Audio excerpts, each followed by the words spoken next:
చాలా కష్టపడడం కానీ ఇన్కమ్ లేకుండే. అటువంటి వల్ల మళ్ళీ మేము నెట్వర్క్ మార్కెటింగ్ కూడా క్లోజ్ చేసుకున్నాం, బంద్ చేసినాం. మాకు వద్దు, అవసరం లేదు. అక్కడ నుంచి ఏంటి అని అంటే ఇంకా నేను వర్క్ చేయాలి అనే ఒక ఉద్దేశంతో పిల్లల్ని చూసుకుంటూ ఇంట్లో పనులు చేసుకుంటూ అక్కడ షాప్ మార్కెట్కి వెళ్ళి అట్లా నేను షాప్లో ఉండేదాన్ని. అక్కడ అది కంప్లీట్ చేసుకొని ఇంటికి వచ్చి టైలరింగ్ అంటే బ్లౌజులు కుట్టడము, ఇంకొంచెం ఇన్కమ్ పెరిగితే బాగుంటుంది అని చెప్పేసి అట్లే శారీస్ బిజినెస్ స్టార్ట్ చేసిన. 2019లో నాకు వెస్టీజ్ ఆపర్చునిటీ వచ్చింది.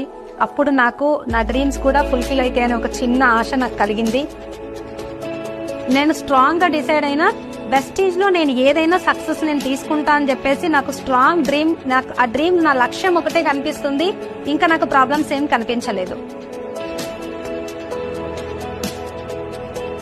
కానీ ఆ తర్వాత ఏంటి అని అంటే ఆటోకి వెళ్ళినప్పుడు